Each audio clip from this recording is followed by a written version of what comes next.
Yo, what's going on, guys? It's Thursday night football. Denver Broncos, Kansas City Chiefs. I'm Dave Loughy with Chopper.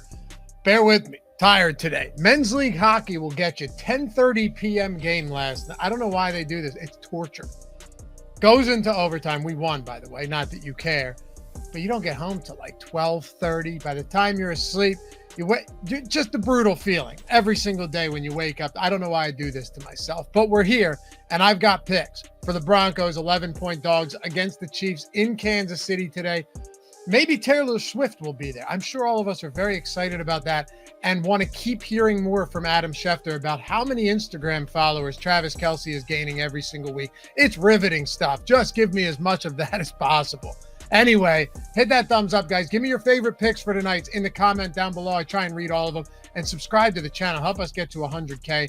Let's get into it. All right, so you've got the Chiefs, 11-point favorites. You know, here's the truth. This is one of those games where I'm targeting a lot of player props. I think there are some great player props out there, maybe even some sneaky touchdown scores. We're going to get into that in a few minutes.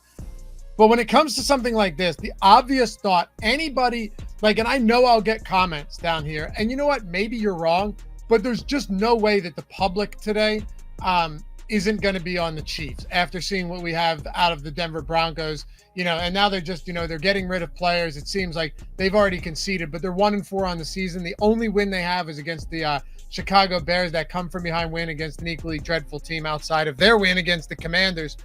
But look, it's a divisional game. I know the Broncos haven't beat the Chiefs since 1895. It's been bad. But it's an 11-point spread. There's a lot of key numbers there. And Patrick Mahomes hasn't exactly been stellar when it comes to covering the spread himself. Hell, we saw that 2 Sundays ago, right? Against the New York Jets, where, the Jets kept that close. Certainly they have a more competitive defense.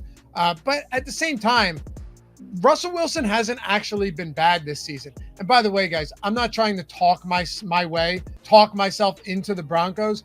But if you're looking at this objectively, and you're someone, and many of you guys I know who watch this have been betting for a while, the public's going to be all over the Chiefs, and that backdoor covers are entirely possible all the time.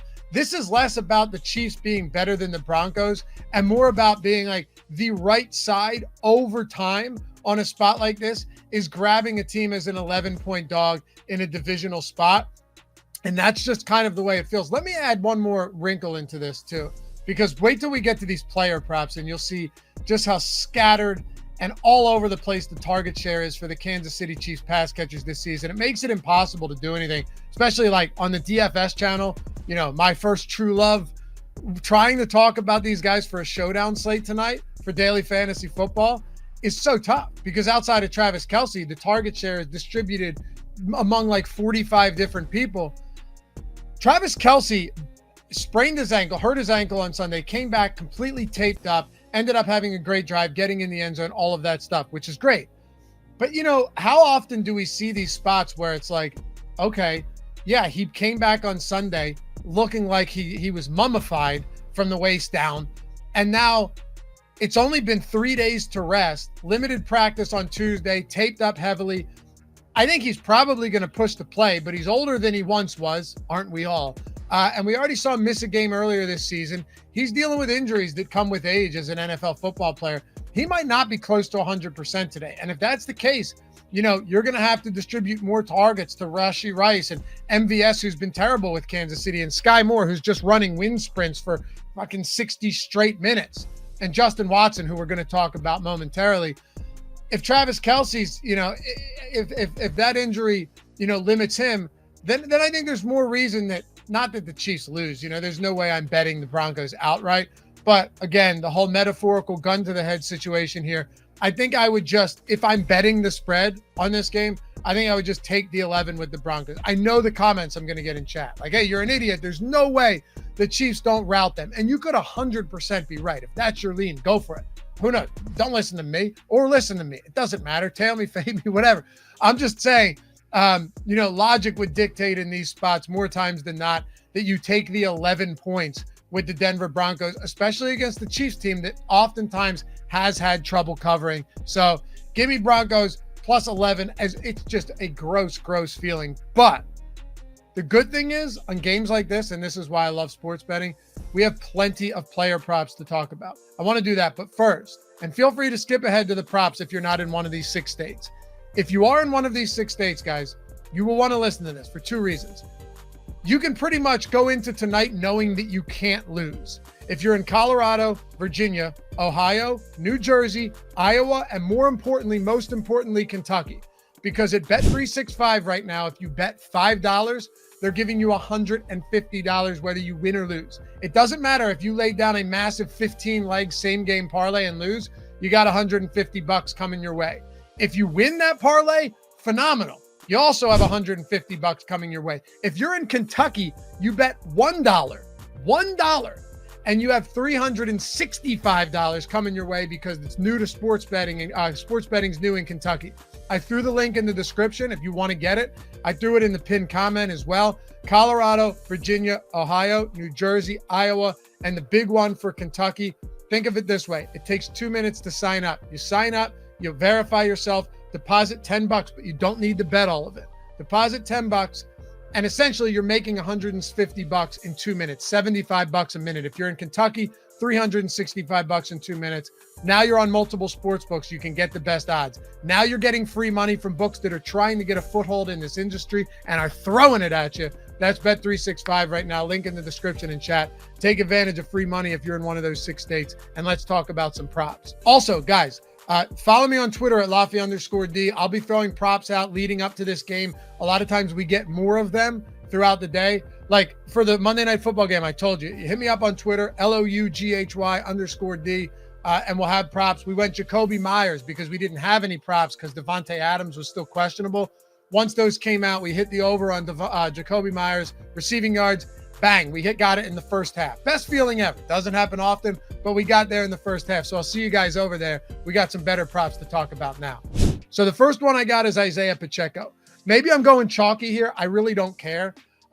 This is a Denver Broncos defense that has been annihilated on the ground. We just saw Breece Hall, 72-yard touchdown, 100-plus yards, easy. They're allowing 5.9 yards per attempt on the ground, and I'll take it a step further for you. On the season, they have allowed 938 rushing yards. The next worst team is the Bengals, 770, and they've both played 5 games.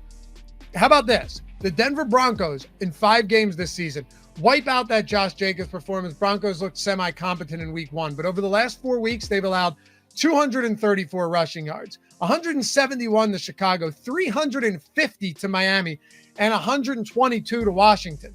Isaiah Pacheco over the last 2 weeks is defining himself as the bell cow back in Kansas City. He has 40 total touches over the last 2 games. Clyde Edwards-Helaire has 7 total touches. Jerick McKinnon has 8. There's still a lot of 74.5s out there. Again, always shop around for books, guys, for the best odds, because there's somewhere it's like 81.5, which is nuts, with similar juice to the 74.5 that you're finding on a lot of books. Last I looked, Bet365 still had 74.5. DraftKings still had 74.5. Might not seem significant, but over time, guys, those odds benefit the odds that you're going to get that are different on books, and the lines for specific props, specifically odds on touchdown scores where you could have like a plus 160 and a plus 300 at another spot. Over time, you will notice a distinct change in your bankroll, and it will be for the better when you're getting on as many books as possible. So shop around. Right now, I'm finding the best number on Clyde Edwards-Helaire at 74.5. And also Clyde Edwards-Helaire anytime touchdown prop at minus 120. I love that. That was the best I saw out there. But again, shop around. You could find better ones.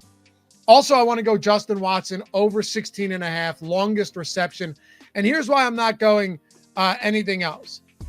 You could do receiving yards, as a matter of fact, if you want. Like if there was a 21.5 out there. If you want to hit that, I have no issues there. But I don't want to go on receptions because he might only have 1. But the great thing about Justin Watson and the worst thing about the Chiefs really is that you have no idea what the target share is going to look like from week to week. Everyone's just like 8, 10, 13.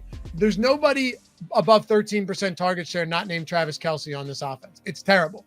But Justin Watson has had a 25-plus yard reception in 4 of the 5 games this season. I think he now has 6 receptions over 20 yards on the year. And he only has, the amazing thing, he only has 10 receptions. So he's really the deep threat there. MVS sucks as a field stretcher. He's nowhere near as good as we thought he could have been when he came over from Green Bay. It's been Justin Watson.